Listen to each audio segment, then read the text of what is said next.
எப்பொருள் யார் யாராய் கேட்கணும் அப்பொருள் மெய்ப்பொருள் காண்பது அறிவு. மெய்ப்பொருள்ங்கிறது என்ன? உண்மை எது அப்படின்னு ஆராயணும். நான் சொல்றது பொய்யா இருக்கணும், மான்குட்டின்னு சொல்றது பொய்யா இருக்கணும். சரி, அந்த மான்குட்டி வேற வள்ளிங்கிறது பொய்யா இருக்கணும். அதான் உண்மைதான் சொல்றீங்க. இப்பதான் உண்மையை சொல்றீங்க. மான்குட்டி வேற வள்ளிங்கிறது பொய்யா? இப்பதான் உண்மையை சொல்றீங்க. மான்குட்டி வேற வள்ளிங்கிறது பொய்யா? இல்லங்க, மான்குட்டிக்கு பேர் வச்சதே பொய் தான். அதுவும் பொய்யா இருக்கணும். சரி, மெய்ப்பொருள் காண்பது அறிவு. உண்மையை ஆராயணும். நான் சொல்றது உண்மை என்ன? மெய்ப்பொருள் காண்பது அறிவுன்னு கடைசியில முடியாது. ஆத்துல போட்டு குளத்துல எடுத்த கதையா இருக்கும் இல்லையா ஒரு கதை, அந்த மாதிரி தான் உங்களுடைய நிலைமை இருக்கு.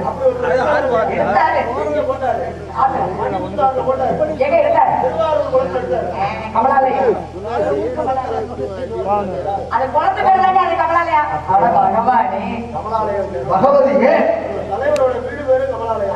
அது எனக்கு தெரியாது, நீங்க வேற ரொம்ப கேட்கிறாங்க. குளத்து பேரு கமலாலயம். பார்த்தாலும் பார்த்திருக்கேன்,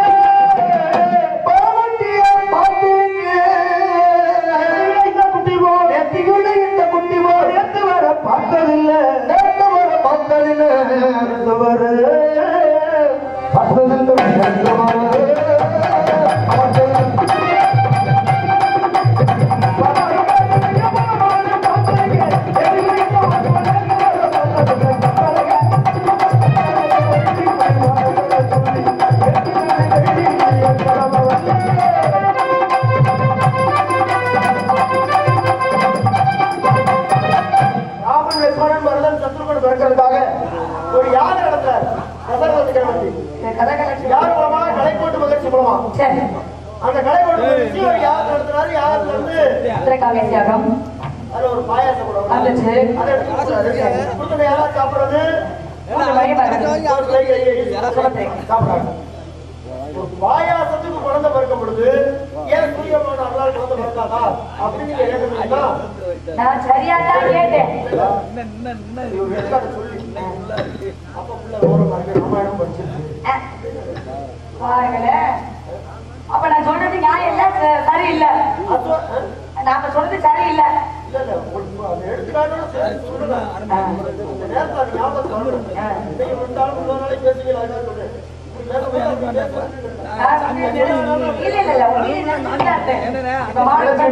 இல்ல ஒரு விஷயம், நீங்க பாட்டு பாடி முடிச்ச பிறகு நான் சொல்லணும்னு நினைச்சிருந்தேன். நல்லதுதான், நல்ல விஷயம் தான். இந்த மாநில பிரச்சனை தலைவட்டு மாட்டுக்கு பிறந்த கௌதம் பரிசு, குதிரைக்கு பிறந்த நஷ்ட பரிசு, கழுதைக்கு பிறந்த காங்கை அரிசி, நாய்க்கு பிறந்த கௌரி அரிசி, தறிக்கு பிறந்த சமூக அரிசி, கிளைக்கு பிறந்த இது எல்லாமே பாருங்க மத்திய அருளாக பிறந்ததா, எதுவும் கூடி பிறந்தது கிடையாது. அப்ப அதெல்லாம் பிறக்கும் பொழுது இது சூரியனுடைய அருளாக பிறக்கிறது என்ன கொஞ்சம் அப்படின்னு கேட்கறது. நீங்க பேசும்பொழுது பாடி முடிச்ச பிறகு பாதி பிரதி அதற்கு மாந்தாதா சக்கரவர்த்தி மாம்பழத்தை கொடுத்தாரா, மாம்பழம் பசிக்கிறேன்னு சொல்லி அத்தோராஜ் எடுத்து அவன் கொடுத்ததை குழந்தை சொல்லி யார் அந்த யாருக்கு வந்து ஒரு கனி தோன்று இந்த கனி எடுத்து கொடுக்குறாரு. இந்த கனியை கொண்டு போய் மனைவிக்கு கொடு, அப்பதான் குழந்தை பிறகு சொல்றாரு. இவர் தூங்குறாரு, தூங்கி விழிக்கிறாரு. விழிக்கும் போது அவர் சொன்னது நினைவில் இல்லை. பசி நேரத்துல கனி எடுத்து அவர் சாப்பிட்டாரு. ஒரு ஆம்பளை குழந்தை சாப்பிட்டு குழந்தை பெற்றுக்கும் பொழுது மூலமா ஒரு கரு உற்பத்தி ஆகி ஐயோ கரு உற்பத்தி ஆச்சு, நான் குழந்தை வளர்க்கிறேன் அப்படின்னு கேட்கும் பொழுது வயிற்ற பொழுது இறந்துருவேன் அப்படின்னா நான் உடனே சொல்லி மாந்தாதா சக்கரவர்த்தி, தசரத சக்கரவர்த்தி, ஹரிச்சந்திர சக்கரவர்த்தி, சிவி சக்கரவர்த்தி, அது மாதிரி அவர் ஒரு சக்கரவர்த்தியான மாந்தாதாகிறவர். அவர் எப்படி வந்தாரு? ஒரு மாம்பழத்துக்கு ஒரு ஆண்மகன் மூலமா அப்படி பிறக்கும் பொழுது ஏன் சூரியமான அருளால வந்து காரியம் நடக்க முடியாதா? சரி, இந்த பொருளை ராமாயணத்துக்கு நீங்க என்ன பண்றீங்க? அதை நியாயப்படுத்துறது அதுக்குள்ளேயே நிக்கிறீங்க. அடுத்த வெளியில போனீங்கன்னா உங்களுக்கு செய்தி கிடைக்கும். ஒன்றுபட இல்லை. என்ன காரணம் கேட்டா கொக்கு வரீங்களா? அதே மாதிரி வீட்டுக்குள்ளே ஒரு பெண் இருந்துச்சு. வெளியூரவே தெரியாது. படிமனை செல்வெல்லாம்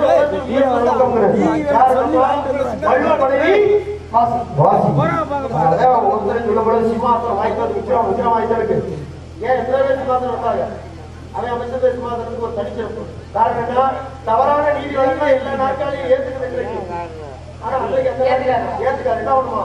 தவறான நீதி வழங்கினா நாட்களுக்கு கூட தந்துடுமா? அதனால சிம்மாசனம் வாய்த்தது விக்ரமாதித்தனுக்கு, சொல் வாய்த்தது சொன்ன சொல்ல காப்பாற்றுறேன் அப்படின்னு சொல்லி அகற்றியிருக்கிறார். வாய்த்தது விஜயனுக்கு. யாருக்கு விஜயனாரு?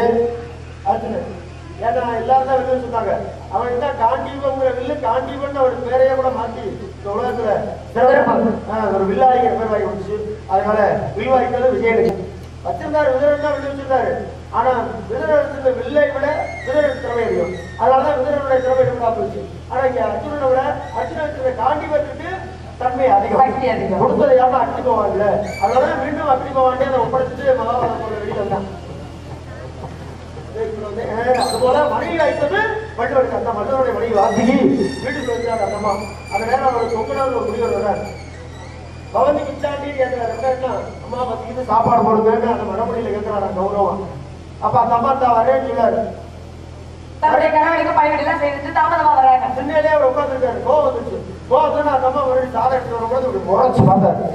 முறைச்சு பார்க்கும்போது அந்த அம்மா என்ன கேட்கிறாங்க? நினைத்தாயா பொங்கனவா? நினைத்தாயா பொங்கனவா? பெரிய சித்தர் கும்பிடாரு. ஏன் அப்படின்னா மரத்துக்கு கீழே உட்காந்து தவம் செஞ்சுட்டு இருக்காரு. அப்பவே கூடு விட்டு கூடு வைப்பாரு. அந்த நேரத்துல பாருங்க கொக்கு மரத்து மேல உட்காந்து எச்ச விட்டுருச்சு.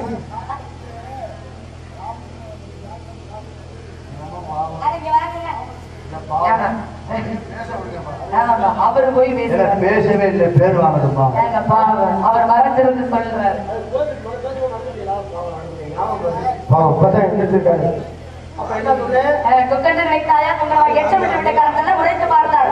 அப்படியே காட்டுக்குள்ள கொக்கு தலையில எச்சரிக்கைன்னு அண்ணாந்து பார்த்தா எது சாம்பலா போச்சு. அதான் இந்த அம்மா வீட்டுக்குள்ள கேக்குது. இது எப்படி சொன்னாலே நம்ம வரும்போதே போவோம். அப்ப என்ன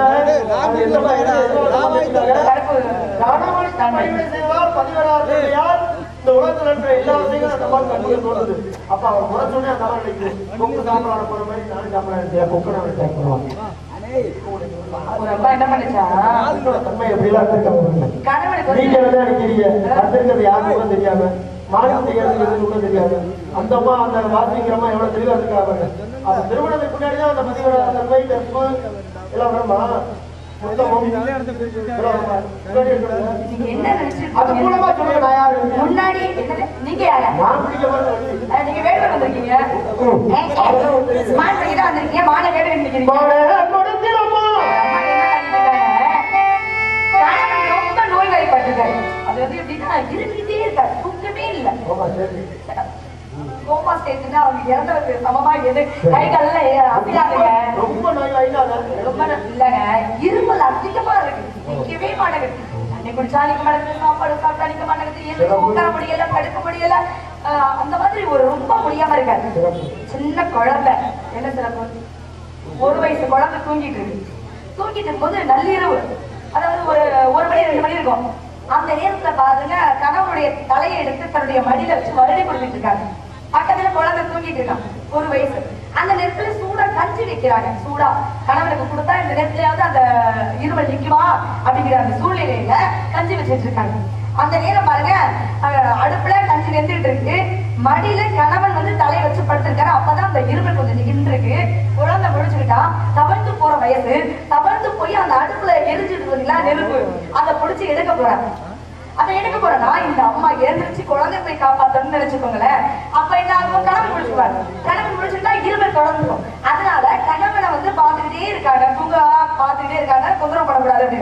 குழந்தையும் காப்பாற்றணும், கணவனையும் முழுக்கி வைக்க கூடாது. அப்ப நினைச்சாங்களா, கடவுளே நான் பதிவிறது என்பது உண்மையானால் இறந்துகிட்டு இருக்கிற அந்த நெருப்பானது குளிர்ந்த சந்தனமா போகட்டும் அப்படின்னு சொல்லி அந்த அம்மா சொன்னாங்க. அந்த குழந்தை தவிர்த்து போய் அந்த நெருப்பை எடுத்து வச்சுட்டு கல்யாணம். அப்ப எப்படி என்ன தன்மை இருந்தா எரிந்தத்தி சந்தனமா மாறி இருக்கும். கணவனை கட்டி கணவனை தெய்வமா நினைச்சாங்க. என்ன பதிவு? அது எல்லா பெண்களால முடியுமா? முடியாது. எல்லாரும் புரிஞ்சாரு, எல்லாருக்கும் ஞானம் ஏற்பட்டாரு.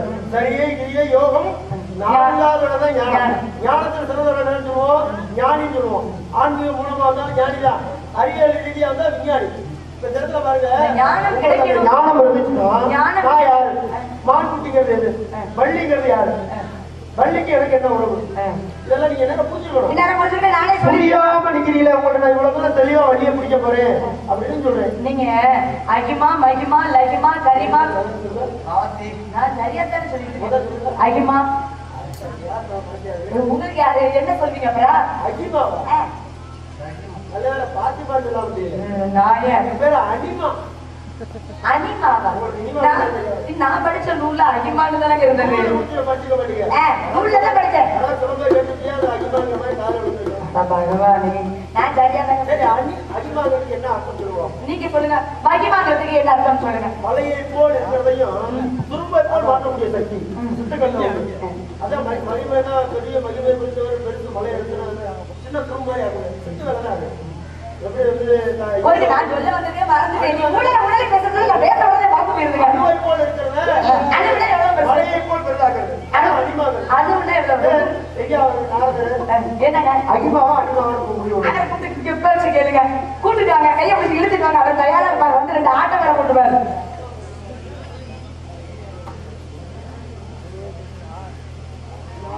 இங்க வரியெல்லாம் இல்லையா? நான் ஒரு புத்தகம் கொண்டு வந்து காட்டுறேன் வாங்க.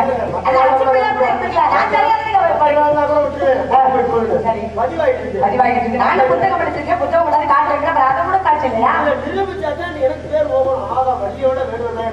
ரொம்ப கொம்பு முடிச்சிருக்கு. பள்ளிக்கு கொம்பு கொண்டு போய் குட்டை கொம்பு முடிச்சிருக்கு. எனக்கு கிடைக்கிற நேரத்துல நான் கொஞ்சம் தீவிரமா பண்ணுறேன். நீங்க என்ன வேணும் பண்ணிட்டு போங்க. நான் அதை பத்தி கவலைப்படாது. ஏன் நேரத்துக்கு நான் சரியா பண்ணிட்டேன்.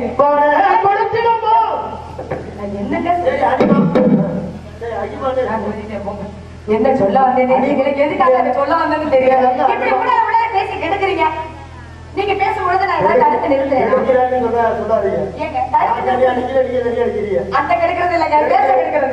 தப்பா எடுத்துக்க போறாங்க. என்ன கெடுக்கிறேன்னு நம்ம சொல்றாங்க, பொய் சொல்றாங்க.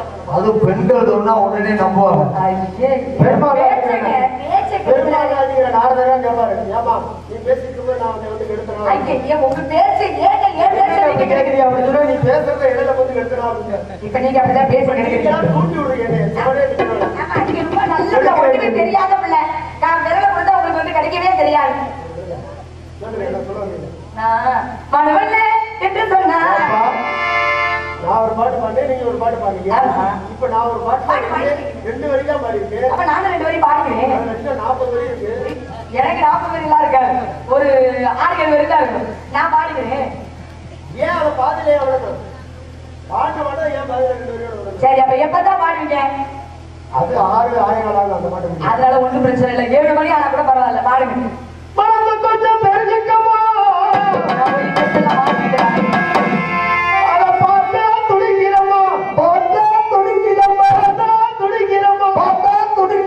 மஞ்ச கயிறு போடணுமா, மஞ்ச கயிறு போடணுமா, போடணுமா போடணுமா போடணுமா போடணுமா.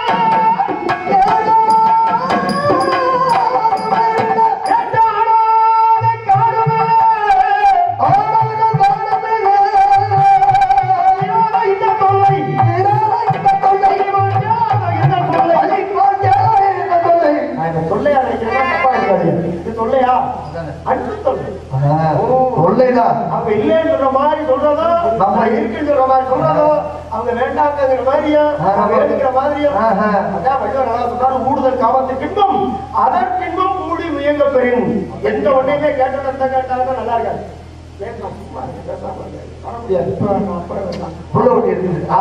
அதுக்கப்புறம் கிடைக்கும்.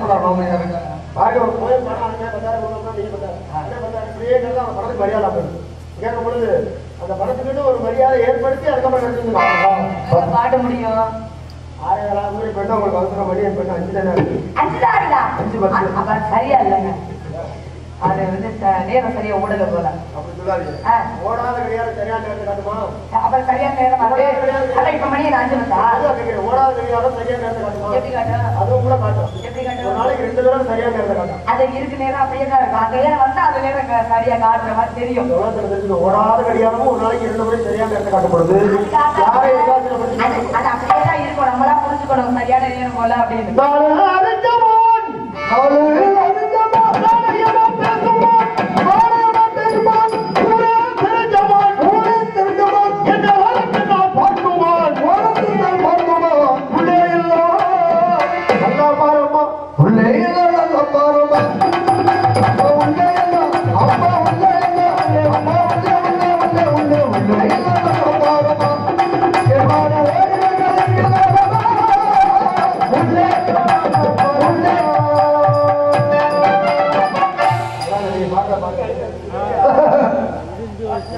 மணி 6 ஆக போகுதுங்க.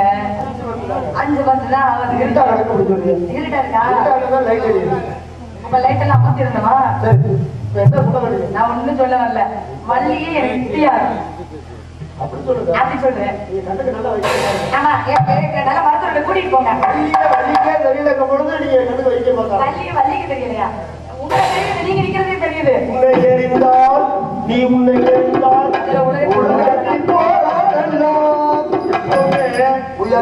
அடுத்தவளை பத்தி ஆராய்ந்து அவங்களுக்கு என்ன இருக்கு அவங்களுக்கு என்ன இல்ல அப்படிங்கறத ஆராய்ச்சி பண்ணோம்னா நம்ம காலம் நேரம் வீணாகும். இல்ல என்ன இல்ல என்ன இருக்கு அத முதல்ல தெரிஞ்சு புரிஞ்சுக்கிட்டா நல்லா இருக்கும். அதனால மாறி போட்ட உன்னை எறிந்தால் நீ உன்னை எறிந்தால் உலகத்தில் போராடலாம். உயர்ந்தாலும் தாழ்ந்தாலும் தலை வணங்காமல் நீ வாழலாம். மாபெரும் சமயத்தில் நீ நடந்தால் உனக்கு மாலைகள் விட வேண்டும். ஒரு மாசு குறையாத மன்னவன் என்று போட்டுக் கொள்ள வேண்டும். ஏன் சொன்னாங்க அப்படின்னா நம்ம சக்தி என்னன்னு தெரிஞ்சுட்டோம்னா அது தகுந்த மாதிரி நம்ம நடக்கும். உண்மையா இல்லையா? ஒரு நேரம் அது தெரியாத மாட்டிட்டு முடிக்கிறது வேண்டிய கிடையாது. அது அப்படியே ஏற்கனவே வள்ளி எனக்கு தெரியாது அப்படின்னு சொல்லுவாங்க.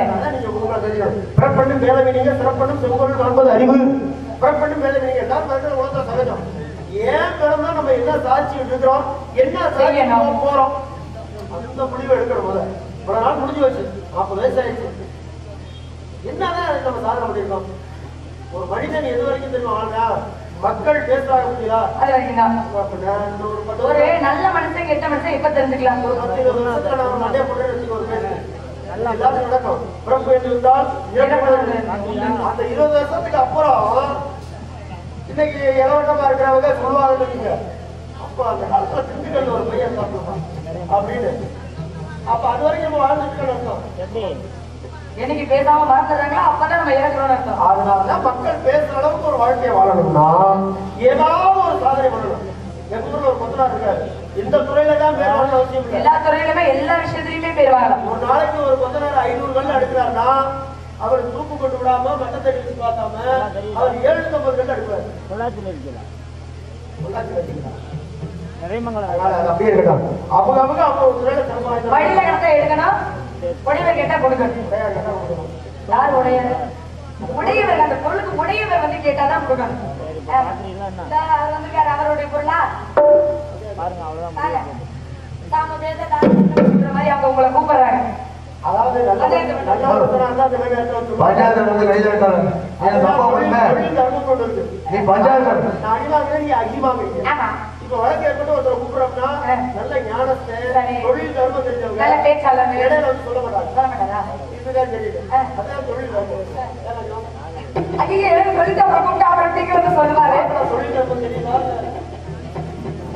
தெளிவு அடையாளத்தை சொல்லுங்க. அடையாளத்துல பொழுது நாங்க ரெண்டு பேரும் நிறைய விஷயங்கள் பேசுறோம். இப்ப வந்து பஞ்சாயத்து கேக்குறீங்க. யானை சித்திர எலி கூடமா குடும்பம் அது மாதிரி நம்ம கருது அவருக்கு வந்து அப்படி தெரியுது.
போல் காணுதே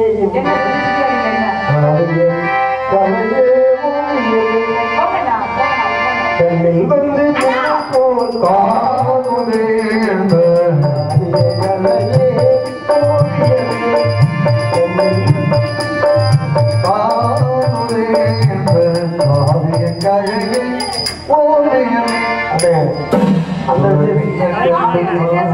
அந்த விஷயத்துக்கு தப்புல வருகிறேன் மாலையோடு உன்னை மனமடித்து காட்டுகிறேன்.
வந்தது யார் என்று கண்டுகொண்டேன். எனக்கு இப்பொழுது 2 வர வேண்டும். வழிய தேவியானே சமைத்த சுப்பிரமணிய கடவுள் என்று மக்கள் எல்லோரும் உங்களை போற்ற வேண்டும். அவர்களுக்கு வேண்டும் தாக்கல் கொடுக்க வேண்டும். தரத்தில் 2ஆம் தரமாக இருந்தாலும் தரத்தில் முதலில் தரம் எங்கே வேண்டும். மதிப்பளித்தால் உலக மக்கள் உணர வேண்டும் எனவே இப்பொழுதும் வழி தேவசேனா சமேத சுப்பிரமணியன் என்று அழைப்பார்கள். மகிழ்ச்சி ஆனந்தம் சொந்தம்.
Yes,